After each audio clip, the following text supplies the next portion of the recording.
तो संसद की सुरक्षा में सेंधमारी हुई। 4 युवक संसद के अंदर पहुंचते हैं और हंगामा कर देते हैं, कलर स्प्रे भी छोड़ते हैं और अब इस पूरे मामले पर सियासत भी छिड़ती नजर आ रही है।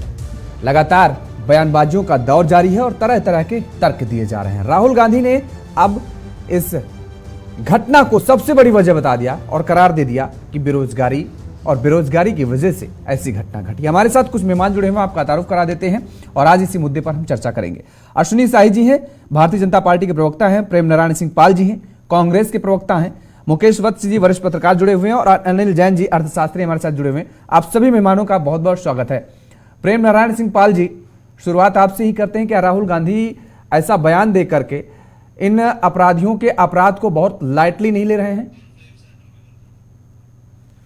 देखिए योगेश जी, अपराधियों के अपराध को लाइट नहीं ले रहे हैं। ना उन्होंने उस कृत्य को सपोर्ट किया है, ना उस कृत्य का उन्होंने सराहा है कि ये जो किया गया बहुत अच्छा किया गया। उन्होंने उसकी पीछे की वजह बताई कि ऐसा करने के लिए युवा क्यों मजबूर हुआ। भाई सीधी सी बात है, जो लड़की उस दिन नारे लगा रही थी, जो बोल रही थी, उनका जो आउटपुट आ रहा है, हम लोग वहां किसी से बात करने नहीं गए, मीडिया के माध्यम से ही आ रहा है, समाचार पत्रों के माध्यम से आ रहा है। सारे युवा बेरोजगार हैं, सारे युवा रोजगार की तलाश में हैं और जो अपनी बात उन्होंने रखी, ये पूरे देश से छिपा नहीं है। जहां धरना प्रदर्शन हो रहा है, आप उत्तर प्रदेश के लखनऊ में ले लीजिए, कोर्ट के आदेश के बावजूद शिक्षकों की नियुक्ति नहीं की जा रही है, पीआरडी के जवानों को निकाला जा रहा है। जहां भी आप देखेंगे, देखिए बेरोजगारी भी किसी से छिपी नहीं है। आप कहीं भी आपको ये कह दे कि टमाटर महंगा, हम टमाटर खाते नहीं है, ये इसका समाधान नहीं है। तो राहुल जी ने समस्या की वजह बताई है कि अगर युवाओं ने ऐसा किया है तो उसकी मजबूरी का कारण ये है। राहुल जी ने ये बिल्कुल नहीं कहा कि उनका ये कार्य सही है। राहुल जी ने कतई उनका सपोर्ट नहीं किया, ना उनका समर्थन किया। राहुल जी ने कहा बड़ी वजह, लेकिन करार दे दिया है। तो इसका मतलब कहीं ना कहीं ये कहा जा रहा है कि इस तरीके से आक्रोशित घटनाएं हो सकती हैं। हमारा सवाल इतना हम आपसे जोड़ देते हैं, ठीक है, कर्नाटक या तेलंगाना में अगर ऐसी घटना घटती है विधानसभा के अंदर, या घटनी नहीं चाहिए, लेकिन मान लीजिए अगर ऐसा कुछ होता है, तो क्या वहां की सरकार बड़े आसानी से इसी तरीके से पोलाइट हैंडल करेगी? एक कर्नाटक और तेलंगाना नहीं, देश के किसी भी हिस्से में, किसी भी कोने में अगर इस प्रकार की घटनाएं होती हैं, युवा मजबूर होकर के कोई कदम उठाता है, तो बिल्कुल जो स्टैंड आज है यहाँ के लिए वही हमेशा वहीं के लिए रहेगा। हम लोग क्षण भंगुर में बदलने की बात नहीं करते हैं। अभी आप लहर सिंह को सुन रहे होंगे, भारतीय जनता पार्टी के राज्यसभा सांसद हैं, वो तो कह रहे हैं कि ये कांग्रेस की एक साजिश है। नहीं, दरअसल क्या है, देखिए भारतीय जनता पार्टी एक मासूम पार्टी है। इनको चॉकलेट दे दो, ये घर पर पे बैठ करके चॉकलेट खाएंगे, आइसक्रीम खाएंगे और मिल्क इनको दे दीजिए, उसमें कॉम्प्लेन या बॉर्नवीटा मिला करके वो पिएंगे। इनके सरकार में आने के पहले कांग्रेस गलत शासन कर रही थी। इनके सत्ता में आने के बाद ये जहां रोते हैं, इनके सूट, प्रधानमंत्री करोड़ों के सूट बदलते हैं, उसमें नेहरू जी जिम्मेदार नहीं है।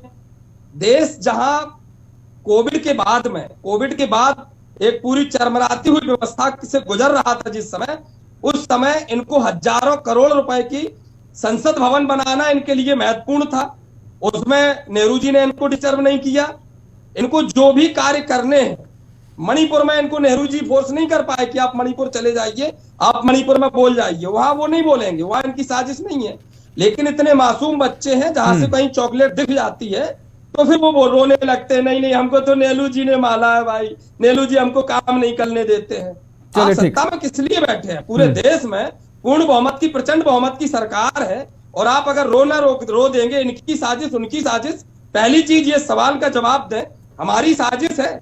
आप अधिकारी जो बैठे हुए हैं, आप वहां बैठे हैं अपना आत्ममुग्धता का शिकार होकर के, चाहे जहां घूम रहे हैं, आप तंत्र को नहीं देख पा रहे। आप अंतरराष्ट्रीय सीमाओं का जो आकलन हुआ, तमाम घुसपैठें हुई, पुलवामा जैसे केस हो गए, इतनी बड़ी बड़ी घटनाएं के बाद आप समाचार मीडिया में बाद में आता है, एजेंसीज बता रही थी 13 तारीख को कुछ होने वाला है। क्या करता है तंत्र आपका? ठीक है, अश्विनी शाही जी से पूछ लेते हैं। शाही जी, तंत्र क्या करता है, बड़े सवाल। और दूसरी सबसे बड़ी जो बात कही गई राहुल गांधी की तरफ से, सबके पीछे का कारण बेरोजगारी और महंगाई।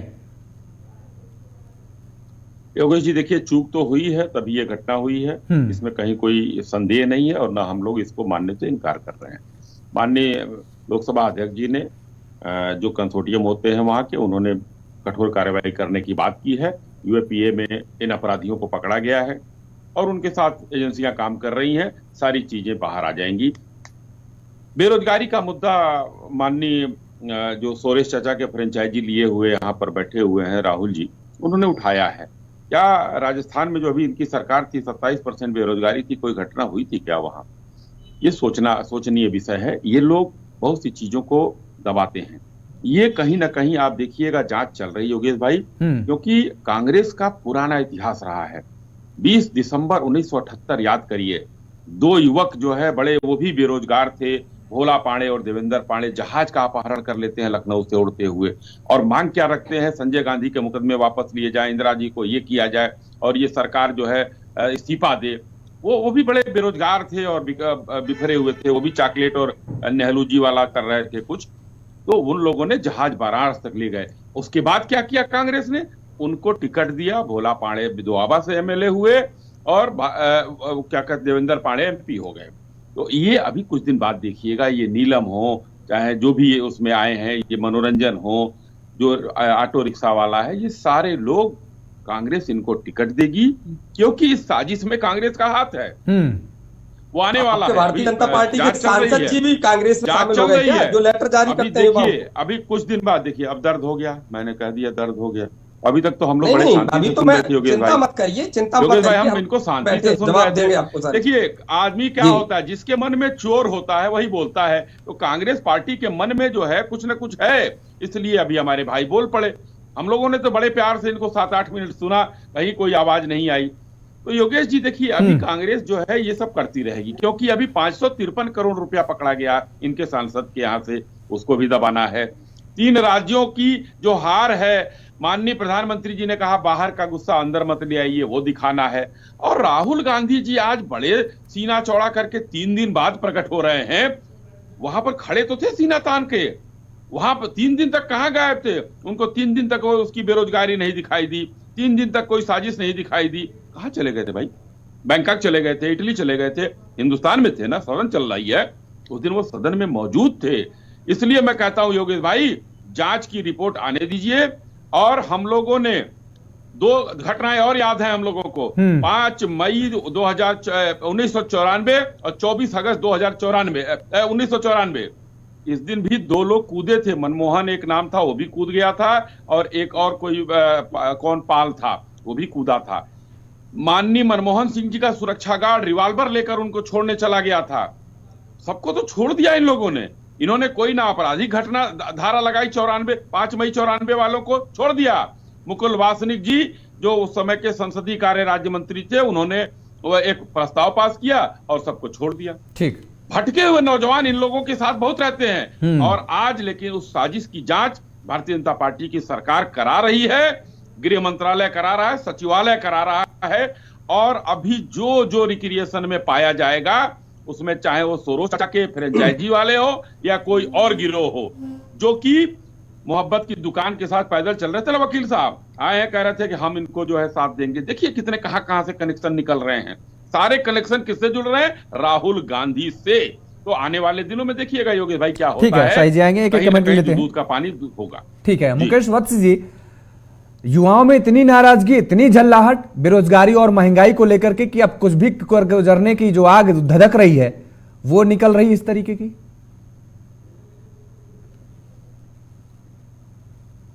प्रवक्ता को सुन रहा था तो मैं इन दोनों की बातों से सहमत नहीं हूँ। देखिए लोकतंत्र का मंदिर है संसद, और उसमें इस तरह से जाना और इस तरह से घुस के अपना प्रदर्शन करना, बेरोजगारी का प्रदर्शन हो या किसी भी चीज को लेके ये प्रदर्शन करने का तरीका गलत है। तो ये सरकार की चूक है। और सबसे सुरक्षित लोकसभा जो अभी नई पार्लियामेंट बनाई है, ये सबसे ज्यादा सुरक्षित है। खुद भारतीय जनता पार्टी के शीर्ष नेताओं ने कहा है कि ये सबसे ज्यादा सेफ है। और इस सेफ लोकतंत्र के मंदिर में इस तरह की घटना अगर कोई कर रहा है, आज देखिए अभी एक खबर आई है कि पाकिस्तान घुसपैठ कर रहा है हमारे देश में। अब हमारी सारी कमजोरियां कि कोई भी आदमी हमारी लोकतंत्र के मंदिर में ऐसे ही घुस जाएगा, तो कितनी बड़ी चूक है। और दूसरा ये कांग्रेस के जो प्रवक्ता भी बोल रहे थे, मैं इनसे भी सहमत नहीं हूँ। राहुल गांधी जी को इस तरह का बयान नहीं देना चाहिए जिस तरह का बयान दिया है। क्या लोकतंत्र के मंदिर में कोई भी जाके इस तरह प्रदर्शन करेगा? अरे प्रदर्शन करने के लिए तो बहुत सारी जगह है, अब वहां प्रदर्शन करिए। ये तरीका ठीक नहीं है ना, कि जो प्रदर्शन भी अगर वो कर रहे थे तो गलत प्रदर्शन करने का तरीका है योगेश जी वो। तो मैं दोनों प्रवक्ताओं की बात से सहमत नहीं हूँ। यहाँ पर ये गलत हुआ है, और जो इसके ये आज की घटना नहीं है कि एक दिन में इन्होंने साजिश कर दी। 5 साल पहले एक डायरी मिली है एक आरोपी के पास से, जिसने 5 साल पहले लिखा है कि मैं ये घटना हम ये एक नया वो करेंगे, इनकलाब जिंदाबाद, दुनिया भर की चीजें लिखी है उसने, और सारा डायरी में लिखा है। तो 5 साल से वो प्लानिंग कर रहे थे, और भारतीय जनता पार्टी के सांसद जिन्होंने इनको परमिशन दी, अलग अलग राज्य के लोग थे, ये कैसे इनको परमिशन दे दी? भारतीय जनता पार्टी भी इसके लिए जिम्मेदार है। और ये मजाक बना के रखा हुआ है ना राजनीतिक दलों ने, ये बहुत ही सोचनीय विषय है कि इसमें इस तरह के बयान नहीं देने चाहिए। ये सोचना चाहिए कि लोकतंत्र के मंदिर को हम कैसे सुरक्षित करें। जहाँ सारे लोग होते हैं, कल को कोई बड़ी वारदात हो जाती। तो इस तस्वीर के बाद जो बयान सामने आ रहा है कांग्रेस के नेता का, क्या ये माना जाए कि क्योंकि सड़क से सदन तक बेरोजगारी, महंगाई या अन्य जो भी लोगों से जुड़े मुद्दे हैं, उन मुद्दों को उठाना विपक्ष का काम होता है, उन कामों पर नाकाम होती विपक्ष नजर आई है। और जब ये 4 युवा जो संसद के अंदर इस तरीके की हरकत करते हैं जो कि कतई नहीं करनी चाहिए, उनका सहारा लेकर के अब सरकार को घेरने की कोशिश की जा रही है। देखिए, बेरोजगारी मुद्दा है। अगर बेरोजगारी सही में मुद्दा है तो 3 राज्यों में पूर्ण बहुमत की सरकार कैसे बन गई? कांग्रेस की सरकार क्यों नहीं बनी वहां? बेरोजगारी मुद्दा था तो वहां 3 राज्यों में सरकार कैसे बनी भारतीय जनता पार्टी की? ये कांग्रेस के प्रवक्ता बताए ना कैसे बनी। ठीक है, कांग्रेस के प्रवक्ता से हम जानेंगे, लेकिन उससे पहले अनिल जैन जी अर्थशास्त्री हमारे साथ जुड़े हुए हैं। सर, आपका भी रुख कर लेते हैं। बेरोजगारी को लेकर के सर जाहिर तौर पर है हो हल्ला मचा हुआ है, विपक्ष लगातार सरकार को घेरने की कोशिश भी कर रहा है, और बेरोजगारी एक बड़ा मुद्दा है, लेकिन इस तरीके की वारदात को अंजाम देना कतई स्वीकार नहीं किया जा सकता। सर, बेरोजगारी की स्थिति का अगर हम जिक्र करें तो क्या कुछ स्थिति है आपके मुताबिक? और कुछ सर्वे भी सामने आए हैं, जरा वो भी मैं आपको बता दूं। बेरोजगारी का मुद्दा, इसमें लोक नीति CSDS ने जो एक सर्वे किया है अगस्त 2023 में, उसमें पूछा गया, हालांकि मैं अपनी स्क्रीन पर चलवा भी रहा हूं वो चीज। बेरोजगारी का मुद्दा सबसे बड़ा 36% रहा है, और गरीबी का मुद्दा 16%, महंगाई का मुद्दा जो रहा वो 13%, और भ्रष्टाचार 6%, शिक्षा जनसंख्या का सबसे कम रहा 4% मुद्दा रहा है। तो महंगाई जिस तरीके से बढ़ती जा रही है, हालांकि केंद्र सरकार दावा कर रही है कि हम रोजगार मुहैया करा रहे हैं, रोजगार मेले का आयोजन किया जा रहा है, MSME की तरह तमाम तरीके के रोजगार सहूलियत लोगों को मिल रहा है, युवाओं को मिल रहा है। क्या कुछ सर आप देख पा रहे हैं फिलहाल इन सब के बीच में?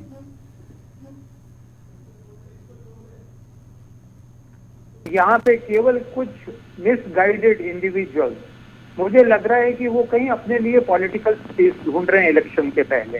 ये कुछ नहीं है, ये जबरदस्ती का केवल मुद्दा बनाया, और क्योंकि पॉलिटिकल पार्टीज के पास में कोई इशू नहीं है तो वो इस इशू को ही बार बार रेप अप कर रहे हैं। वहां पे जो रियल देश के मुद्दे हैं उसके बारे में कोई बातचीत नहीं करना चाहता। ये एक आजकल हमारी पॉलिटिकल ट्रेंड हो गया है। देश के जो मुद्दे हैं वहां पे कभी कोई डिस्कशन नहीं होता, कोई डिबेट नहीं होती, कोई साइडलाइन इशू आ जाता है और उसके ऊपर पूरे देश, पूरा टीवी सब उसके ऊपर लग जाते हैं, और पूरे देश की जो मेन मुद्दे हैं उसको छोड़ दिए जाते हैं। और ये सच है कि हमारे अपोजिशन के पास में कोई मुद्दा नहीं है। ये 2-3 स्टेट हारने के बाद में भी ये क्लियर हो गया है कि आज जनता ने इनको पूरी तरह रिजेक्ट कर दिया। आप बात कर रहे हैं राहुल गांधी की, आप जानते हैं कि राहुल गांधी को कितनी इकोनॉमिक्स की समझ होगी, जो वो बात कर रहे हैं महंगाई के ऊपर, जो बात कर रहे हैं अनएम्प्लॉयमेंट के ऊपर। राहुल गांधी को कभी वर्ल्ड लेवल इकोनॉमिक्स की या इंडियन इकोनॉमिक्स की कोई जानकारी है? वो तो एक बैठ के स्टेटमेंट देना है आम आदमी के लिए। आम आदमी के अपने देश में आम आदमी को कितनी समझ है इकोनॉमिक्स की? अगर इकोनॉमिक्स की समझ हो किसी को तो वो कभी इस तरह की इमेच्योर बात नहीं करे। आई कैन गिव कुछ डाटा मैं आपको दे सकता हूँ और कह सकता हूँ कि यहाँ पे ना तो कोई अनएम्प्लॉयमेंट है, ना कोई महंगाई का इशू है। ये सब बकवास इश्यूज है। एक आम आदमी को बेवकूफ बनाने के लिए महंगाई जैसा शब्द यूज किया जाता है, अनएम्प्लॉयमेंट जैसा शब्द यूज किया जाता है। अपने देश में एज ए इकोनॉमिस्ट में आपको बोलता हूँ, कोई अनएम्प्लॉयमेंट नहीं है। यहाँ पे लोगों को क्या चाहिए? गवर्नमेंट की नौकरी, व्हाइट कॉलर जॉब चाहिए, एयर कंडीशन ऑफिस में, गवर्नमेंट ऑफिस में काम करें और ऊपर की कमाई करें। अगर सच में अगर हम एक एडवर्टाइजमेंट देते हैं एक जनरल मैनेजर का या एक इंजीनियर का, हमको इंजीनियर नहीं मिलते, चार्टर्ड अकाउंटेंट नहीं मिलते, डॉक्टर नहीं मिलते काम करने के लिए। प्रॉब्लम क्या है? एजुकेशन, क्वालिटी एजुकेशन नहीं है। और जो लोग अवेलेबल हैं उनको कोई एम्प्लॉयमेंट की कमी नहीं है, अंधाधुंध एम्प्लॉयमेंट है। और मैं आपके लिए इसलिए कुछ वर्ल्ड लेवल डेटा भी शेयर करूंगा जो ये अनएम्प्लॉयमेंट की बात कर रहे हैं। इंडिया का जो अनएम्प्लॉयमेंट है इस समय लोएस्ट है, दैट इज 3.2%। यूएसए का अनएम्प्लॉयमेंट है 3.7%। यूनाइटेड किंगडम, इंग्लैंड का अनएम्प्लॉयमेंट है 4.2%। पाकिस्तान में अनएम्प्लॉयमेंट है 7%। रशिया में है 3.9%। ये एक कंपैरेटिव स्टडी दे रहा हूँ। मैं बात कर रहा हूँ जीडीपी ग्रोथ की। ये बात नहीं सर, ये किस सोर्स है, किस एजेंसी का ये आप आंकड़ा बता रहे हैं? जरा दर्शकों को ये भी बता दीजिए। ये आप गूगल कर लीजिए। मैंने अभी ये सब आधे घंटे पहले पूरे डेटा गूगल से लिए हैं और आप गूगल पे महंगाई लिख देंगे, आपको ये सब डेटा मिल जाएगा। मैंने कोई डेटा अपने मन से क्रिएट नहीं, मैं आपके उस पर सवाल नहीं खड़ा कर रहा, मैं प्रश्न चिन्ह नहीं खड़ा कर रहा सर आपके उस पे। ठीक है, आपने सर्च किया है, लेकिन जो कुछ आंकड़े सामने आ रहे हैं, जैसे वर्ल्ड बैंक ने भी जो आंकड़े जाहिर सामने रखे हैं 2022 में इटली में 23.90% बेरोजगारी थी और दूसरे नंबर पर भारत रहा जो कि 23.20%। अलग अलग आंकड़े आते हैं, लेकिन फिलहाल मैं एक चीज आपसे जानना चाहूंगा सर, कार्यवाहक इंस्टीट्यूट का डेटा है। ठीक है सर, इंडियन स्टैटिस्टिकल इंस्टीट्यूट से जो डेटा है, इंडिया का अनएम्प्लॉयमेंट आप गूगल में आप लिख लीजिए अनएम्प्लॉयमेंट इन इंडिया और गूगल में आपको 2% की फिगर मिलेगी। सर ये वेबसाइट से मैंने जो ये आंकड़े मैंने पेश किया आपके सामने, वो वेबसाइट से मैंने कहा ना कि अलग अलग कई एजेंसियों पर कई तरह के अर्थशास्त्री लोग हैं जिन पर विश्वास नहीं करते हैं। ठीक है, सरकारें भी उसको दावा करती है, सरकारें भी नकारती है, कुछ एजेंसियों को मानती है, कुछ एजेंसियों को नहीं मानती हैं। एक सवाल मेरा ये है, नेशनली एक्सेप्टेबल डेटा है मेरा। ठीक है सर। और एक चीज सोचिए, अगर 25% अनएम्प्लॉयमेंट होगा तो पूरा देश तो खत्म ही हो जाएगा। कोई ये 25% और 23% उसी से जुड़ा हुआ सर सवाल मैं आपके पास लेके आ रहा हूँ। हालांकि ये सवाल मुझे अर्चनी साहिदी से पूछना चाहिए, लेकिन उसी से जुड़ा हुआ सवाल मैं आपके पास लेके आ रहा हूँ। सर कार्यवाहक हैं दत्तात्रेय होसबोले जी सर, उन्होंने कहा है कि 20 करोड़ लोग गरीबी रेखा से नीचे हैं और 23 करोड़ लोग जो ऐसे हैं जो 375 रुपए से भी कम कमा रहे हैं। देश में 4 करोड़ लोग बेरोजगार हैं। वो कहते हैं कि 5वीं सबसे बड़ी अर्थव्यवस्था हम बन गए हैं, लेकिन 1% आबादी देश का 20% अपनी जेब में डालती है और जो नीचे वाली 50% आबादी है उनके हाथ कुल कमाई का 13% मिलता है। तो हम आर्थिक असमानता कहां ले जा रहे हैं युवकों के लिए? वेल, आपकी बात सही है कि जो आर्थिक असमानता है उसमें तो आई एग्री, क्योंकि आर्थिक असमानता है। पर जहां तक एम्प्लॉयमेंट का सवाल है और अनएम्प्लॉयमेंट का सवाल है, एम्प्लॉयमेंट है, it is poorly paid employment जो है। आप अगर उसको अमेरिकन स्टैंडर्ड से कंपेयर करेंगे कि हमारी इनकम एक आम आदमी की कितनी है और अमेरिका में कितनी है या जनरल जो भी है, डेफिनेटली इकोनॉमिक जो ये वेरिएशंस हैं, एक साइड में बहुत ज्यादा ये गैप है, इसमें कोई दो राय नहीं। आई एम विथ यू, ये जो गैप आप बता रहे हैं गैप है, पर एम्प्लॉयमेंट है। ऐसा बात नहीं है कि आज गांव का आदमी एम्प्लॉयड नहीं है। आज अगर मान लीजिए कोई किसान काम करना चाहे और किसान को काम मिल रहा है, आप ये नहीं कह सकते कि उसको काम नहीं मिल रहा है। खेत में काम मिल रहा है, गांव में अनएम्प्लॉयमेंट नहीं है। आप जाके देख लीजिए कहीं पे भी, यूपी के गांव में चले जाइए, पंजाब में तो आज लेबर, एग्रीकल्चर लेबर ही नहीं मिलती है। आप देखिए 1,000 रुपए पर डे पे पंजाब के वो सरदार लोग जाते हैं, पटना जाते हैं, बिहार जाते हैं और वहां से लेबर लेके आते हैं, 200-200 लेबर लाते हैं पंजाब में खेती करने के लिए। और ये जो बातें हैं ये पॉलिटिकल फिगर्स अलग बात होती है, पर जो रियलिटी देखेंगे आप, मुझे नहीं लगता कि इतनी बड़ी अनएम्प्लॉयमेंट की पोजीशन है। और दूसरा एक चीज और ध्यान रखिए, हमारी जीडीपी ग्रोथ इतनी अच्छी है, हमारी जीडीपी ग्रोथ है 7.6%, जी। जबकि यूएसए की है 5.2%, यूके की है 0.5%, रशिया की है 2.2% और पाकिस्तान की है केवल 0.5%। जब जीडीपी ग्रोथ इतनी अच्छी है और साथ में शेयर मार्केट चल रहा है तो इकोनॉमी तो अच्छी चल ही रही है, इसमें क्या दो राय है। There are standard figure. GDP growth जब आपके पास में है, देश में डेवलपमेंट तो हो ही रहा है ना कंसिस्टेंटली। बिल्कुल, तो हम जाहिर तौर पर विकास की ओर आगे बढ़ रहे हैं। ठीक सर। अश्विनी शाही जी, और मैं एक चीज और कहना चाहूंगा सर, जोड़िए। जो बात आप इन्फ्लेशन की कर रहे हैं, हाँ। डेवलपमेंट के लिए इन्फ्लेशन जरूरी है। अगर इन्फ्लेशन नहीं है तो डेवलपमेंट नहीं होता। और डेवलपमेंट में भी इन्फ्लेशन की बात करूं तो इंडिया का जो अभी इन्फ्लेशन का जो लेटेस्ट डेटा है वो 5.5% का है, यूएसए का 3.1 है, पाकिस्तान का 30% है, रशिया का 7.5% है और लैटिन अमेरिकन कंट्रीज में 8.4% का इन्फ्लेशन है।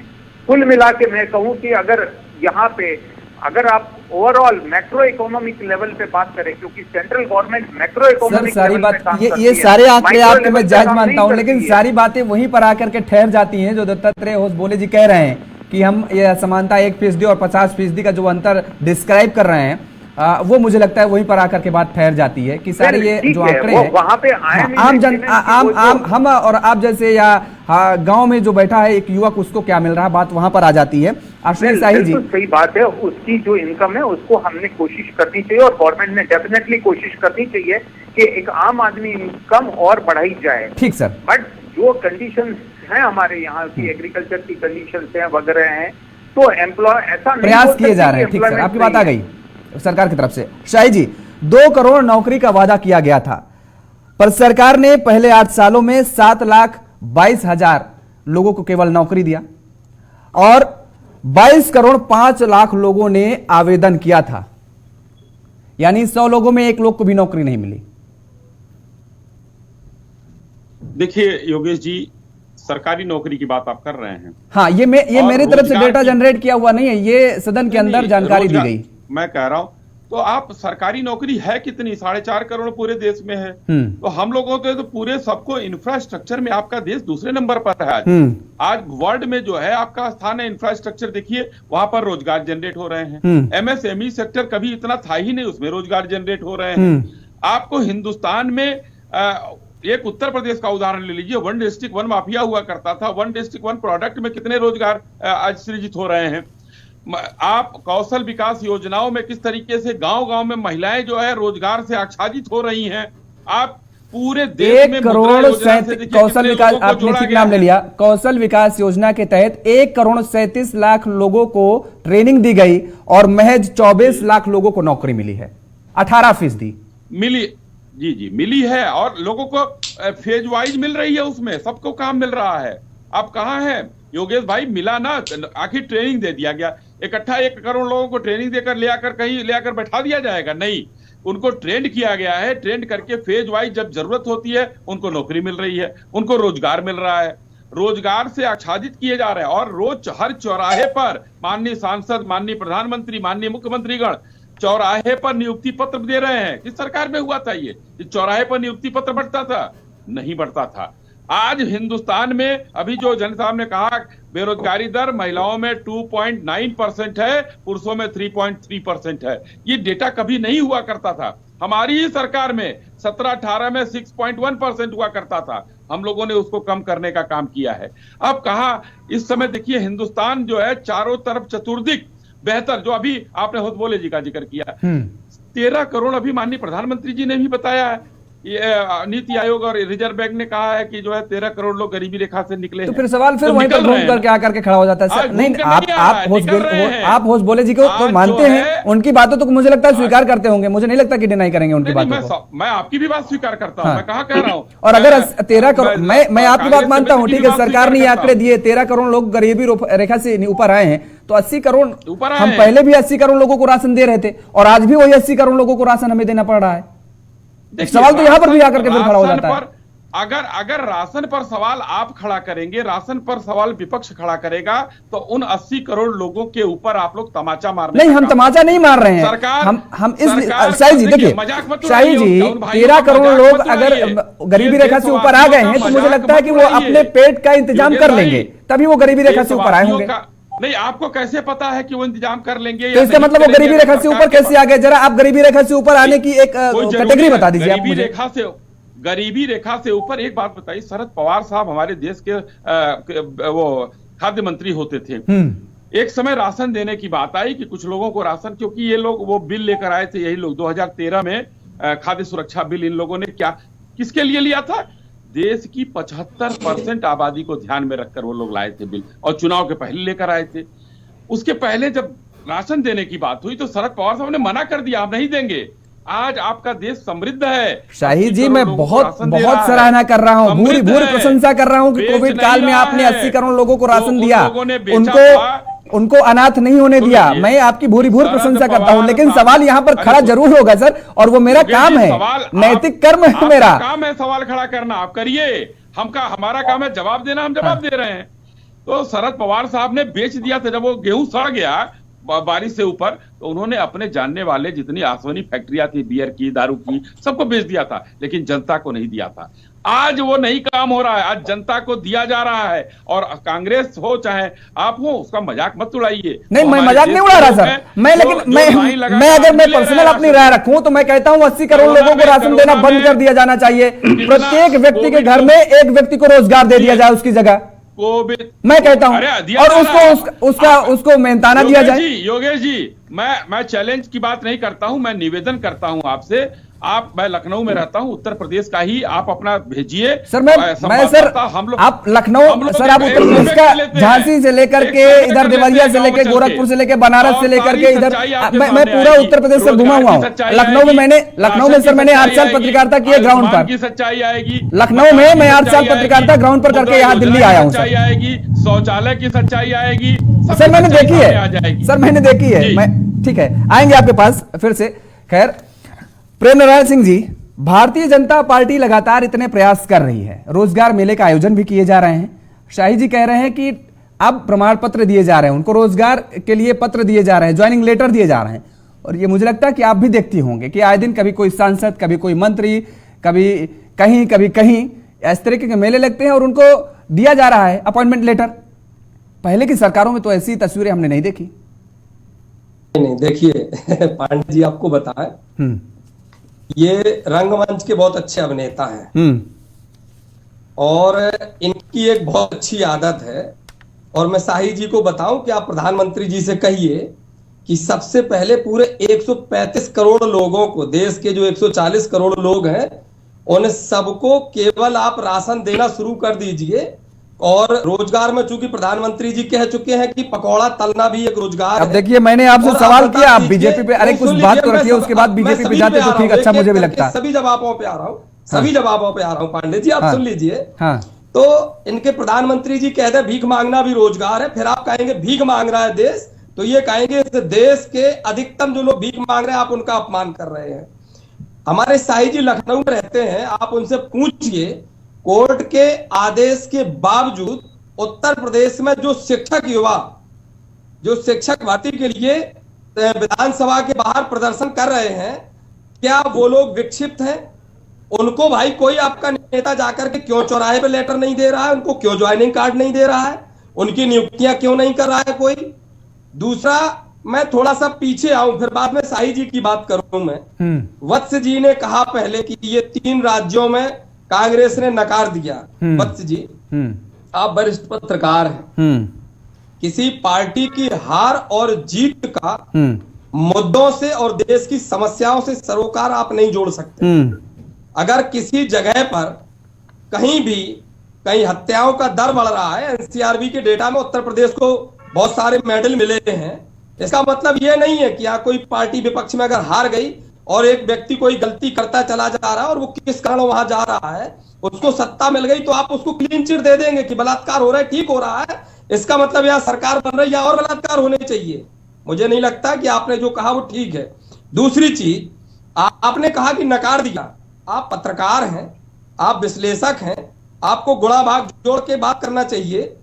सीटें हम हारे, हम स्वीकार करते हैं, लेकिन भारतीय जनता पार्टी से कांग्रेस पार्टी ने अधिक वोट पाया है और वोट ही महत्वपूर्ण होता है। नहीं, करेक्ट कर दीजिए, यहाँ पर करेक्ट कर दीजिए। मैं आपको प्रेम नारायण जी अधिक वोट पाया है तब जब आप तेलंगाना को जोड़ रहे हैं, तब यहां करेक्ट करिए आप तेलंगाना को क्यों जोड़ रहे हैं? आप मध्य प्रदेश, आप छत्तीसगढ़, आप राजस्थान, अलग अलग राज्य जोड़िए ना। आप तेलंगाना को जोड़ करके आप बता रहे हैं कि हमने इतने लाख वोट अधिक पा गए। क्या वो देश में नहीं है? नहीं, हम अलग अलग राज्य का आकलन कीजिए ना, मैं तो कह रहा हूँ। अच्छा ठीक है, ठीक है, आप ही की बात पे आता हूँ, आप ही की बात पे आता हूँ, आप ही की बात पे आता हूँ। प्रेम नारायण जी सुनिए, अरे आप ही की बात पे आता हूँ, सवाल ले लीजिए, सवाल सुन लीजिए, सवाल सुन लीजिए, सवाल सुन लीजिए, सवाल सुन लीजिए। 8 साल में 1 सेकंड आ रहा हूं, वक्त जा रहा हूं। 8 साल में जो मैंने आंकड़ा रखा कि जो 7,22,000 नौकरी दी गई बीजेपी सरकार में। अब मैं आपकी सरकार के दौरान का जिक्र कर लेता हूं। 2004 से 2013 के दौरान, 2004 से 13 के दौरान केवल 6,245 लोगों को नौकरी मिली थी। अब ये क्या कहेंगे आप? नहीं, क्या कहेंगे जब नौकरी, जो देखिए मैंने क्या कहा आपसे, हाँ, हमने लगातार हर विभाग में काम किया है। आप नौकरियों का आंकड़ा देख लीजिए, इनसे अधिक है। और हमने ये कहां अधिक जा रहा, आप जोड़िए ना। 4 से 13 में 6,245 नौकरी आपने दिया, और 8 सालों में 7,22,000 नौकरी बीजेपी सरकार ने दी। इन्होंने ज्यादा बीजेपी सरकार में कौन सी नौकरियां, किन सेक्टरों की नौकरियों की बात आप जोड़ के कर रहे हैं? अरे मैं सरकारी नौकरी की बात कर रहा हूं। ये सदन के अंदर डेटा दिया गया भैया, ये हम अपने घर से डेटा बना करके नहीं लाते, या दफ्तर में डेटा नहीं बनाते हैं। नहीं ठीक है, तो बेरोजगारी उस समय इशू था ना, हमने नहीं कहा था कि बेरोजगारी इशू नहीं है। बेरोजगारी के मुद्दे पर ही आइए स्वीकार करें कि हाँ ये फेल है। हम अगर उस समय आपने बताया, जनता ने समझा कि हम नहीं मैनेज कर पाए, हमने दिया है, लेकिन आपका आंकड़ा कहता नहीं दिया है। अरे हमारा आंकड़ा नहीं कहता, ये आपका आंकड़ा कहता। प्रभु, सरकार में आप बैठते हैं, जो आप आंकड़ा जारी करते हैं वही आंकड़े मैं आपके दर्शकों के सामने और आपसे साझा करता हूं। ये आंकड़े मैं नहीं बनाता, वही मैंने पहले भी कहा ना, सरकार के आंकड़े हैं। आप बनाते, मैंने सुन लीजिए ना, आप सुन लीजिए। हाँ, पहली चीज तो क्या है, मैंने कह दिया, मैं कह रहा हूं कांग्रेस पार्टी ने ये नहीं कहा। मैं कह रहा हूं कि अगर हमने संतुष्ट नहीं कर पाए, लोगों को नहीं दे पाए हम, ठीक है, इसलिए हमें विपक्ष का जनादेश मिला। लेकिन ये तो दम भरते हैं कि हम दे रहे हैं, वो कहां है? कांग्रेस ने 2 करोड़ नौकरियों का वादा नहीं किया, इन्होंने किया। वत्स जी वो कहां है? ठीक, रुक जाइए, वत्स जी के अलावा रुक जाइए 1 मिनट। समय कम है, थोड़ा सा कम शब्दों में। प्रेम नारायण जी, समय कम है, समय का अभाव, इसलिए सभी की बात को क्लियर करना चाहूंगा। हाँ, बात क्लियर करना चाहूंगा। जैन साहब जो मेरी बात को बोल रहे थे, मुझे लगता है कि जैन साहब भारत में नहीं रहते हैं। ये कहते हैं कि बेरोजगारी कहां है। जैन साहब, पूरे देश का खाका मैं बुंदेलखंड में दिखा दूंगा, आप इधर आइए। आप, मुझे नहीं लगता कि आप जमीन से जमीन की चीजों को जानते हैं। आप बेरोजगारी की बात और महंगाई की बात करते हैं। आप इधर आइए, मैं आपको महंगाई बेरोजगारी, मेरी बात रह जाएगी, समय प्रेम नारायण सिंह जी आ गई बात, अब आपकी बात आ गई है। वत्स जी का कमेंट ले लीजिए। वत्स जी से आपने सवाल पूछा था, वत्स जी बोलिए आप। अरे रुकिए पांडे जी, अरे रुकिए भाई, आप तो हड़का रहे हैं, यही वजह है, आप हमको हड़काते हैं, आप जनता को हड़काते हैं, आप जनता को हड़काते हैं, और यही वजह है कि जनता आपको क्या पकड़ा देती है, आप देखते हैं, शून्य पकड़ाती है आपको। इसी यही वजह है, यही आपका एटीट्यूड और यही आपका जो घमंड है ना, यही आपको, इसीलिए जनता आपको विपक्ष में बैठने का मौका देती है। अगर आपको बेरोजगारी का मुद्दा नजर आ रहा है पूरे देश में, आप कहते हैं राहुल गांधी को क्या जानकारी है की? आप कोविड के बाद में आप देखिए विश्व में श्रेष्ठ, अरे मैं राजनीतिक, आपको राजनीतिक प्रवक्ता है, आपको राजनीतिक जानकारी है ना।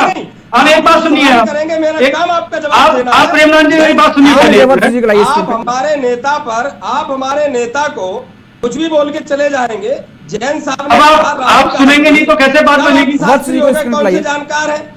देखिए, आपके देश की व्यवस्था बिगड़ने के बाद विश्व के योगेश जी, मेरे को 1 मिनट बोलने दीजिए। नहीं बैठे, बोलिए, आप अपनी बात रखिए। योगेश जी, कौन सी बात? प्रेम नारायण जी की आवाज कम करिए। वत्स जी बोलिए। प्रेम नारायण बोलिए, वत्स जी बोलिए। नहीं, मैं जैन साहब अभी कांग्रेस प्रवक्ता बोल रहे हैं कि पूरे देश में बेरोजगारी है। बिल्कुल मैं मानता हूँ बेरोजगारी है। लोकसभा का चुनाव है 2024 में, आप 2024 में हर जनपद में जाके रैली करिए बेरोजगारों की, दिखाइए ना सरकार को। और जो सरकार बोलती है कि हमने इतना रोजगार दे दिया, वो भी अपना एक रैली में दिखाए कि हमने तो लाखों लोगों को रोजगार दिया। दोनों लोग दिखाइए ना अपनी ताकत। 2024 आ रहा है ना। रहा आपकी विधानसभा का, आप कह रहे 2 राज्यों में आपकी सरकार थी ना, आपकी दो राज्यों में सरकार थी ना। आप कह रहे कि वहां पे बेरोजगारी मुद्दा नहीं था, वहां पे अपराध मुद्दा था। नारायण जी, आपके 2 राज्यों में अपराध। छत्तीसगढ़ और राजस्थान में जरा आप आंकड़े देखिएगा, समय कम है इसलिए समय इजाजत नहीं दे रहा, नहीं भी वो भी आंकड़े आपके सामने मैं रखता और पूरी डिटेल वहां पर तह तक जाता। मुझे लगता है कि आप घर पर या वातानुकूलित कमरों से बाहर निकलिए और जनता के बीच में जाइए और देखिए क्या चल रहा है और जनता की मांग क्या है। और अगर ये बेरोजगारी महंगाई के मुद्दे वास्तव में हैं तो आप इसके लिए आंदोलन खड़ा करिए। ये विपक्ष का काम है, ना कि जिस तरीके से ये 4 युवक सदन के अंदर कूदते हैं और हंगामा करते हैं। इन युवकों का ये काम नहीं है, ये विपक्ष का काम है। विपक्ष सड़क से सदन तक सरकार को घेरे अगर कोई मुद्दे ऐसे लगते हैं तो। फिलहाल आप सभी मेहमानों का बहुत बहुत स्वागत है, बहुत बहुत धन्यवाद हमारे साथ जुड़ने के लिए, समय देने के लिए। तो लगातार जिस तरीके से 4 युवकों की ये हंगामे की तस्वीरें सामने आई, अब उस पर सियासत गर्माती नजर आ रही है और अब बेरोजगारी और महंगाई से मुद्दे को जोड़ा जा रहा है। मेरे साथ फिलहाल इतना ही। खबरों के लिए आप देखते रहिए JK 24/7 न्यूज। नमस्कार।